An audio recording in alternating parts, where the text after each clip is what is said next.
Donc c'est à Strasbourg le pôle de compétences intellectuelles et administratives qui rassemble un certain nombre d'universitaires. Si aujourd'hui ça fait l'honneur du OFF, c'est parce que c'est une démarche dans un concours public avec des engagements en amont de la part du maître d'ouvrage, avec des cibles définies par le maître d'ouvrage et une démarche HQE. Donc on n'est pas en certification, on est en démarche HQE BBC. Et donc, il n'y a eu aucune résistance parce qu'au contraire, on a un accompagnement permanent autour du projet.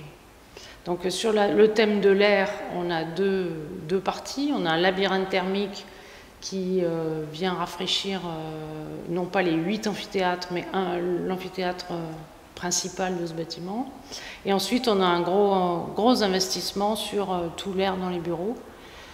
À savoir qu'il y a une ventilation naturelle sur l'ensemble des bureaux qui représente quand même 15 000 m² pour ce bâtiment, avec une ventilation nocturne où là on demande à l'habitant d'être passif et d'être en charge de sa ventilation personnelle du bureau la nuit. Voilà. Donc ça c'est des enjeux difficiles quand on est en marché public parce qu'il y a des enjeux vraiment à demander aux gens de participer. Et avec les universitaires, ce n'est pas toujours les habitants les plus dociles pour faire ça. Voilà. L'autre point, c'est la question de la lumière. On a un gros enjeu parce que le bâtiment est très très massif avec une verrière centrale.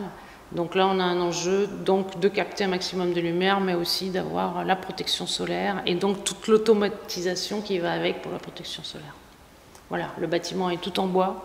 Habillage bois sur l'ensemble des façades et des toitures.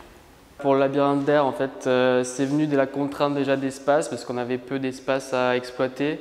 Donc les solutions classiques autour de la géothermie n'étaient pas réalisables. Donc on s'est servi tout simplement du sous-sol du bâtiment.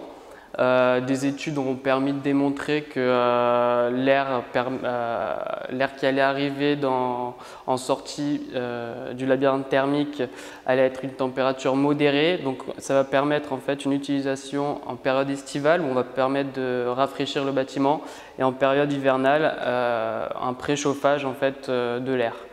Ce labyrinthe thermique a fait l'objet de nombreuses études. Une première partie avec le bureau d'études, le BET Nicolas, qui n'est pas représenté ici mais qui nous a beaucoup aidé. Et ensuite des simulations dynamiques pour dégager les impacts en fait, sur son environnement et sur le réchauffement de la Terre. Ça nous a permis de démontrer qu'au bout de 30 ans, il y aurait très peu de dégradation et le potentiel de géothermique en fait, du sous-sol ne serait pas dégradé.